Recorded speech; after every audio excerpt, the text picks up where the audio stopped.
Welcome back, class 9th students. Chapter 4 of your NCERT book, Linear Equation into Variables. आज हम इस chapter का basic चीज भी करेंगे, बेसिक चीजें जो हैं वो क्लियर करेंगे and we will solve some questions also.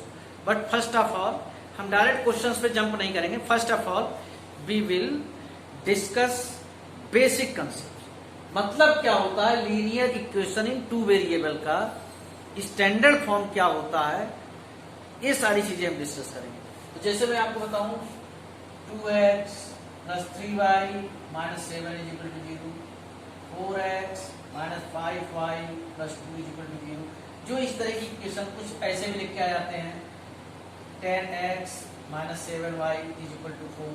इसको आप प्रॉपर स्टैंडर्ड फॉर्म में लाएंगे तो ये ऐसे हो जाएगा. ये सारे एग्जांपल्स हैं किसके हैं, linear equation in two variables के example. Linear equation in two variables. अब लीनियर क्यों कहा जाता है, क्योंकि यहाँ x भी है y भी है और दोनों की डिग्री क्या है 1. जब डिग्री 1 होती तो लीनियर, 2 होती तो आपका जो है क्वाड्रेटिक, 3 होता तो क्यूबिक और 4 होता तो बाई क्वाड्रेटिक. खैर 1 है. 2 वेरिएबल कौन से हैं, यहाँ वेरिएबल है x एंड y. तो मैं आपको ये सारी चीजें लिस्ट कर देता हूं और आपको बता रहा हूं standard form of linear equation in two variable. क्या स्टैंडर्ड फॉर्म होता है, वो होता है ax plus by plus c is equal to 0. So a क्या है, a को हम सिंपली जब किसी को बताते हैं तो कहते हैं भाई x के पहले वाला जो नंबर है ना that is a. But mathematically a क्या है, कोफिशिएंट ऑफ x. तो b को क्या बोला जाएगा, कोफिशिएंट ऑफ y. सी को क्या बोलेंगे, कांस्टेंट टर्म. कांस्टेंट टर्म क्यों बोल रहे हैं, क्योंकि इसके साथ कोई भी वेरिएबल अटैच्ड नहीं है. Okay. ax plus by plus c is equal to 0 ये स्टैंडर्ड फॉर्म होता है. इसका विशेष ख्याल रखिएगा. अब ऐसा मैं क्यों बता रहा हूं, क्योंकि कुछ क्वेश्चंस दिए जाएंगे और आपसे ए बी सी पूछा जाएगा, जैसे कि आपको 4.1 एक्सरसाइज में मेंशन किया गया है. जैसे मैं यहां लिखने जा रहा हूं. सबसे पहले तो आप इसे स्टैंडर्ड फॉर्म में लिखिए. अब जो स्टैंडर्ड फॉर्म होता है लीनियर इक्वेशन टू वेरिएबल का, इससे आप इसका कंपैरिजन कीजिए. क्या मिलेगा, a is equal to 2, b is equal to 5. No, y के पहले -5 है, -5. c is equal to -7. कभी कभार ये थोड़े से कंफ्यूजिंग होते हैं, आपको परेशान करते हैं.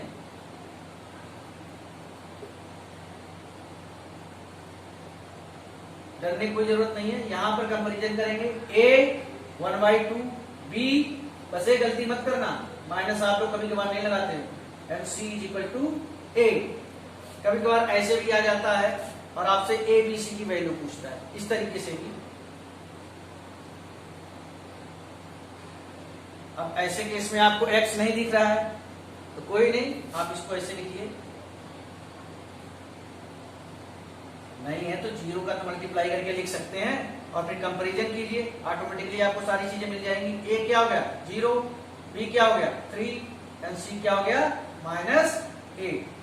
तो आई होप आप coefficient of x, coefficient of y and constant term को बड़े इजीली आइडेंटिफाई कर सकते हैं.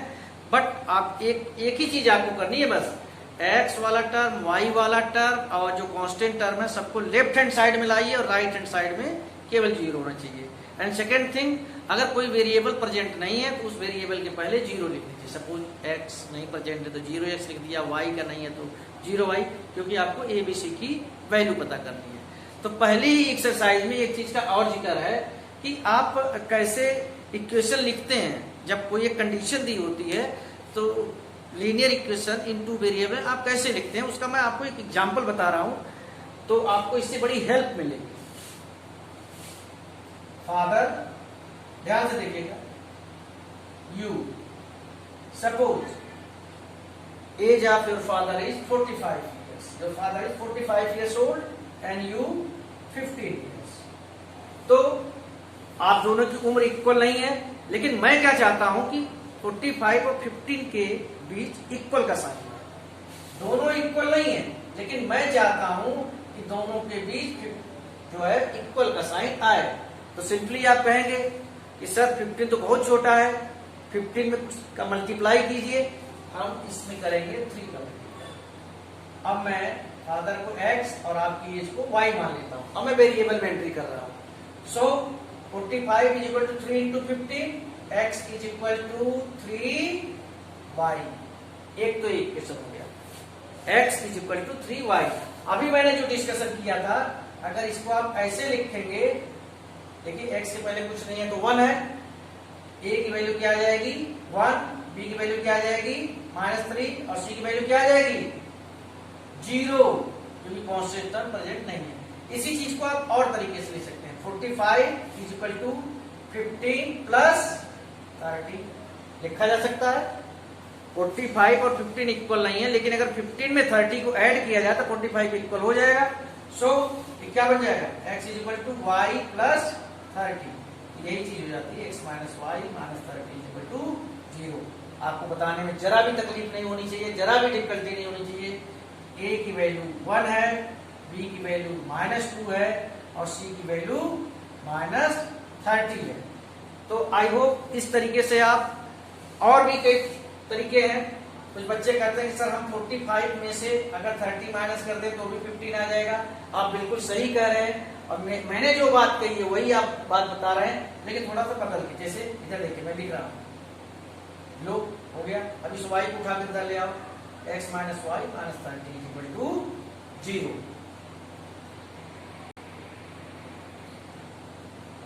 एक बहुत इंपॉर्टेंट क्वेश्चन है जो अक्सर आपके एग्जाम में भी आता है, कई एंट्रेंस एग्जाम में भी आता है, बहुत ही इंपॉर्टेंट क्वेश्चन है। क्वेश्चन क्या है, फाइंड द वैल्यू ऑफ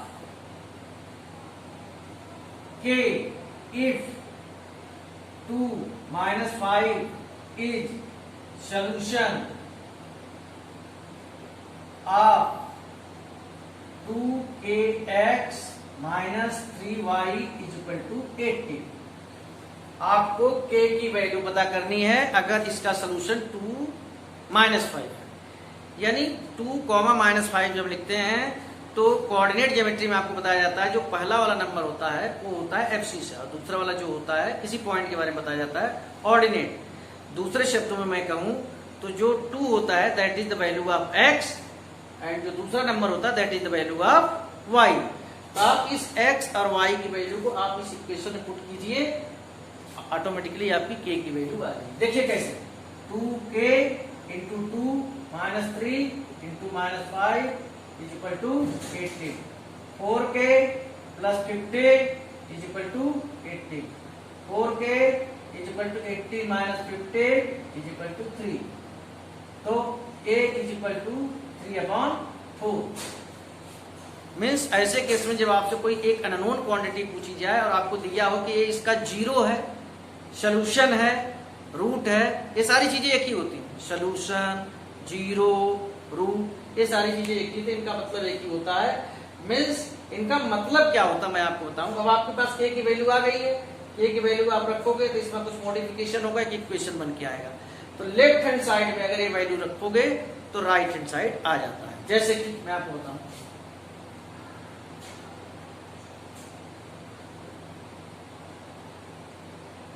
इसका सोल्यूशन 1 1 मैं बोल रहा हूं, इस इक्वेशन का सोल्यूशन 1 1। मैं लेफ्ट हैंड साइड में x की जगह 1 और y की जगह 1 रखता हूं, तो 3 इंटू 1 3 प्लस y की जगह 1, 3 प्लस 1 क्या आया 4, that is equal to right hand side.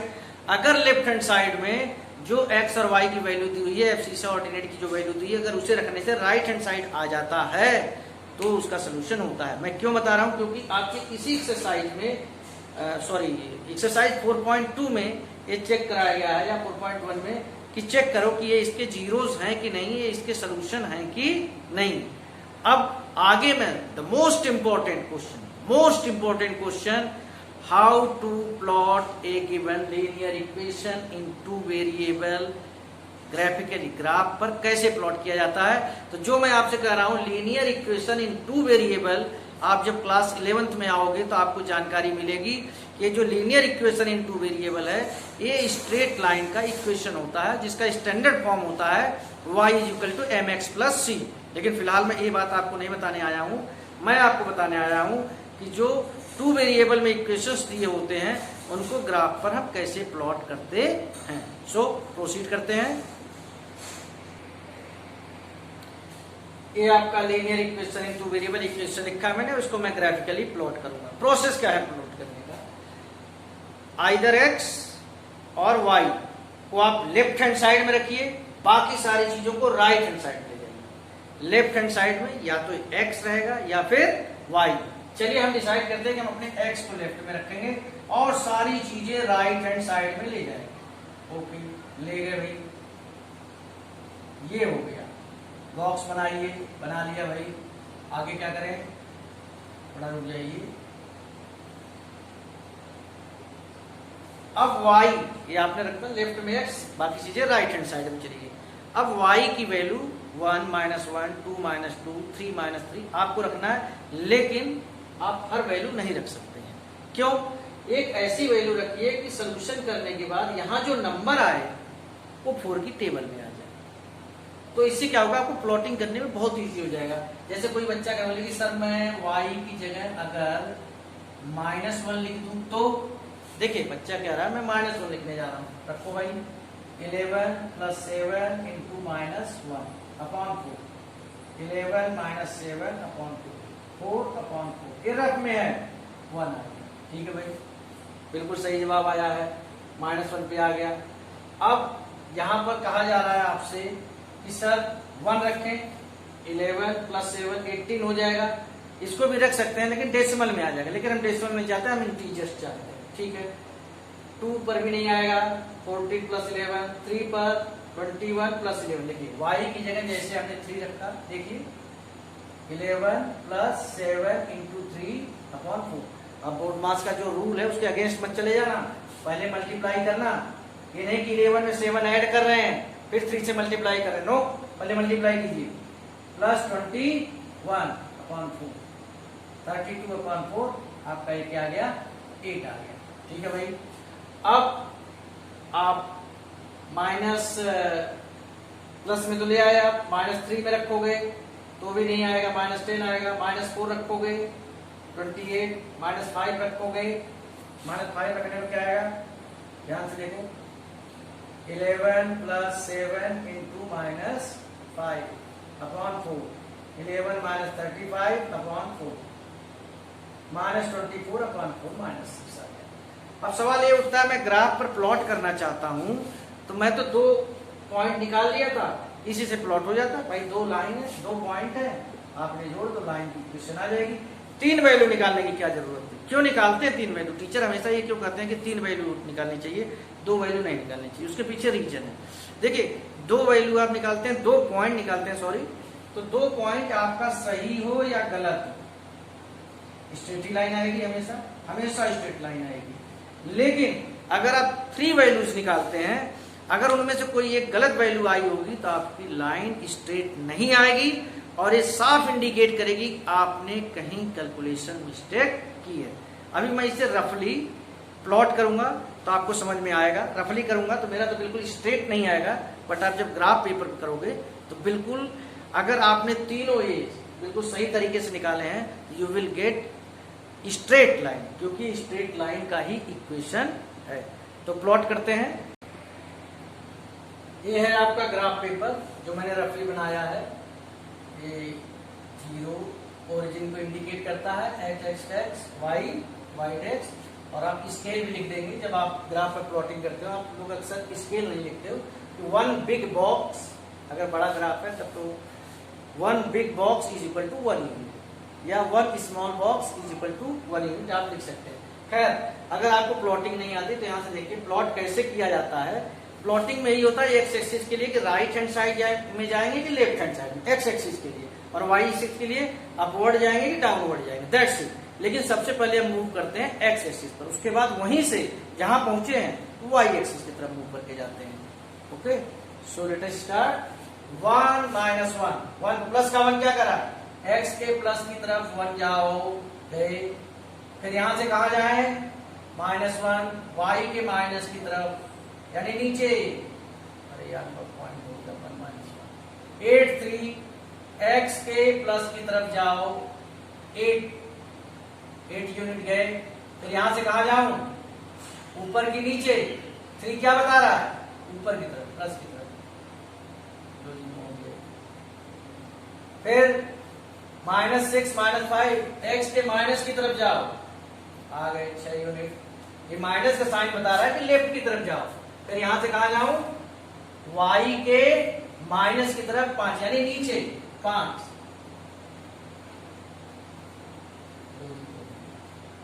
मैं रफली प्लॉट कर रहा हूं। अगर आप ग्राफ पर प्लॉट करोगे, बिल्कुल ये लाइनों को जोड़ोगे तो बिल्कुल आपकी जो है एकदम क्लियर स्ट्रेट लाइन आएगी। और लाइन आ जा, उसके बाद इस पर आप इसका इक्वेशन भी लिख देना। स्केल तो यहाँ आपको लिखना ही है। 1 big box is equal to 1 unit. So I hope कि आप लीनियर इक्वेशन इन 2 वेरिएबल जो है इसको आप बड़े इजीली ग्राफ पर प्लॉट कर सकते हैं, सॉल्व कर सकते हैं, कोई दिक्कत आपको नहीं आएगी। कभी कभार ऐसे क्वेश्चन भी आ जाते हैं, ध्यान से देखिएगा, कि 2x इज इक्वल टू 5। इसको आप सिंगल वेरिएबल में और फिर डबल वेरिएबल में, दोनों में प्लॉट करने का आ जाता है। x इज इक्वल टू हो जाएगा 5/2। ऐसे केस में कुछ नहीं है। जब सिंगल में करना है आपको बताया 1 2 है ना, 3 -1 -2 -3, 5/2 होता है, 2 होल 1/2, जिसको आप 2.5 कहते हो, 2.5 कहते हैं। तो आपका ये चीज जो बीच की हो जाएगी, this is x is equal to 5/2। Single वाले में कोई इश्यू नहीं है, आप एक स्ट्रेट लाइन खींचेंगे और उस पर आप कर देंगे। लेकिन यही जब ये कार्टेशियन सिस्टम में आता है, ऐसा दिया है, केवल x या y दिया है और इसको ग्राफ पे प्लॉट करने के लिए कर रहे हैं दोनों में, तो आप एक बनाइए बॉक्स। ठीक है, बॉक्स बन गया भाई। अब x की वैल्यू क्या निकल के आई है, 5/2। इसको आप 2 होल 1/2 लिखेंगे, ज्यादा अच्छा लगेगा। पता चलता है कि 2.5 यानी 2.5। x की जगह तो आपने सब जगह यही लिख दी वैल्यू। y की जगह क्या लिखेंगे, आपकी मर्जी है। 1 2 3 लिखिए, -1 2 3 लिखिए, 2 -1 3 लिखिए, 4 5 6 लिखिए। लेकिन ज्यादा बड़े नंबर हम लोग नहीं लिखते हैं, क्योंकि ग्राफ पर जगह भी तो होनी चाहिए। तो हमने लिख दिया भाई 1 -2 3। चलिए, तो प्लॉट भी कर देंगे इसी हिसाब से। मैं रफली बता रहा हूँ, 2.5 यही कहीं आएगा, 2.5 1 रफली कर रहा हूँ, 2.5 -2 2.5 3। अब आपको क्या समझ में आया, जब x के फॉर्म में इक्वेशन दिया हो, x के फॉर्म में जब आपको इक्वेशन दिया हो, तो जो लाइन आएगी that will be parallel to y axis. अगर x के फॉर्म में कोई इक्वेशन दिया है तो जो लाइन आएगी that will be parallel to y axis. अब इसको आप पलट दीजिए। If any line is parallel to x axis, what does it mean, that is in the form of y। अगर y की फॉर्म में, केवल y, x नहीं है, y के फॉर्म में कोई इक्वेशन दिया है तो उसको आप प्लॉट करोगे, that will be parallel to x axis. अब मैं x और x एक्सिस और y एक्सिस को कंबाइन करके एक क्वेश्चन बनाता हूं। बहुत इंपॉर्टेंट क्वेश्चन है और कई जगह आ चुका है कि find the points on which this line touches x axis, intersects x axis and y axis. ये जो मैंने आपको यहाँ लाइन का इक्वेशन दिया है, ये x एक्सिस को और y एक्सिस को कहाँ टच करेगा, ये कैसे पता करेंगे। इसका बहुत इजी मेथड है। x एक्सिस का पता करना चाहते हैं तो y is equal to 0 put कर दीजिए। जैसे y is equal to 0 put करेंगे, 3x इज इक्वल टू 12, ये तो पूरा 0 हो गया, x is equal to 4। It will touch at x axis at 4, 0। और जब y का पता करना है, x is equal to 0 put कर दीजिए, तो 3 into 0 plus 4y is equal to 12. 0 plus 4y is equal to 12. तो y is equal to 12/4 3। तो ये आपका आ जाएगा। ध्यान दीजिएगा, आपने x की वैल्यू 0 लिए, सॉरी x की वैल्यू 0 लिए। सबसे पहले x का लिखते हैं, फिर उसके बाद y का। एक तो ये आंसर हो गया, ये आंसर। ये क्या बताता है कि एक्स एक्सिस को 4,0 पर और वाई एक्सिस को 0,3 पर। इसका आप वेरिफिकेशन बड़े इजीली कर सकते हैं। कैसे? 4 0 जरा यहाँ पुट कीजिए, 4 3 12 प्लस 0, सही है भाई। 0 3 0, 4 इंटू 3 12, सही है। यानी कि हमने निकाल लिया कि एक्स एक्सिस और वाई एक्सिस को किस पॉइंट पर इंटरसेक्ट करेगी। अब आगे कुछ और सवाल आते हैं, बड़े इंटरेस्टिंग फैक्ट है इसमें linear equation in two variable में, कि कोई एक सिंगल पॉइंट दिया हुआ, केवल एक पॉइंट, ध्यान से सुनिएगा, केवल एक पॉइंट दिया है, तो उस पॉइंट से कितनी लाइन खींची जा सकती है? केवल एक पॉइंट दिया है और वो पॉइंट है 3,5। यहां से आप कितनी लाइन खींच सकते हैं? काउंट ही नहीं कर पाएंगे आप, इसलिए कहा जाता है from a single point infinitely many lines can be drawn. Infinitely many lines can be drawn. और आपका अगर एक कोई सिंगल इक्वेशन दिया है, दोनों चीजों को समझिएगा, एक पॉइंट दिया है तो वहां से आप चाहे जितनी लाइन खींच सकते हैं, और केवल एक इक्वेशन दिया इन टू वेरिएबल एक्स और वाई के फॉर्म में, तो उसके इनफाइनाइटली मैनी सोल्यूशंस भी होते हैं। क्यों? क्योंकि आप x की कोई वैल्यू रखिए, y की वैल्यू आ जाएगी, नंबर की कमी तो है नहीं। तो दोनों बातों का ध्यान रखिए, एक पॉइंट दिया हो तो infinitely many lines can be drawn, और केवल एक इक्वेशन दिया है, linear equation in two variable, so infinitely many solutions. So अब एक आपसे पूछा जाए कि इक्वेशन बताइए जरा, 3-4 लाइन लिखी दीजिए, क्या होगा? 3,5 के पास ये x है और ये क्या है? y। लिखिए x प्लस वाई, 3 प्लस 5 क्या आ जाएगा? 8। x और y के बीच में प्लस या y माइनस लगाते हैं। x और y के बीच में प्लस या माइनस लगाते हैं। मल्टीप्लाई और डिवाइड क्यों नहीं लगाते हैं? क्योंकि मैंने जब ये वीडियो स्टार्ट किया था तभी आपसे कह दिया था, standard form of linear equation in two variable is this one, ax plus by plus c is equal to 0। x और y के बीच प्लस आ सकता है या माइनस आ सकता है, x और y के बीच। अच्छा, किसी बच्चे ने लिख दिया x माइनस वाई, तो 3 माइनस 5 क्या आ गया? -2। किसी बच्चे ने लिख दिया 5x प्लस वाई सर, तो 5 इंटू 3 प्लस वाई 20 आ गया। कोई बच्चा लिखे sir x plus 10y, x की वैल्यू क्या है? 3, y की वैल्यू क्या है? 5, क्या आ जाएगा? 53। कितने इक्वेशन बना सकते हैं? आपके पास नंबर्स की कमी थोड़ी है। Infinitely many lines can be drawn, proof हो गया आपका। बट अगर 2 पॉइंट दिए हों तो सिंगल लाइन, एक ही पॉइंट दिया है, एक ही पॉइंट दिया है, केवल सिंगल एक लाइन। देखिए मैथमेटिक्स का कितना अजीब सा खेल है। जब केवल एक पॉइंट दिया रहता है तो infinitely many lines can be drawn, and if 2 points are given then only 1 line, एक सिंगल लाइन पर खींची जा सकती है। इस चीज का आप लोग ख्याल रखें। सो आई होप ये जो linear equation in two variables में जो बेसिक चीजें दी हैं, जो आप एक्सरसाइज में एंट्री कीजिए, सोल्यूशंस कीजिए, बट जो इसकी बेसिक चीजें हैं उसको आप ऐसा ना हो कि भूल जाए, लैग कर जाए। क्वेश्चंस को रटने की कोशिश मत कीजिए, समझने की कोशिश कीजिए। पहले बेसिक समझिए, उसके बाद एक्सरसाइज सॉल्व कीजिए। और जब तक आप एक्सरसाइज अपनी कॉपी पर सॉल्व नहीं करेंगे, चाहे आपको जितना भी समझ में आ गया है, तब तक आपको मैथमेटिक्स में परफेक्शन नहीं आएगी। So to get perfection in mathematics you have to practice, you have to do practice. Practice करना है, practice makes a man perfect. और प्रैक्टिस से ही हम यहाँ पर हैं, आप और भी ऊपर जा सकते हैं, अच्छा कर सकते हैं। प्रैक्टिस को अपनी डेली लाइफ में लाइए। वीडियो तो देखते हैं, अच्छी बात है, लेकिन आप अपना बुक और कॉपी लेकर बैठिए और घंटा 2 घंटा बैठ के, केवल मैथमेटिक्स की बात नहीं कर रहा हूँ, हर सब्जेक्ट के साथ मेहनत कीजिए। Thank you.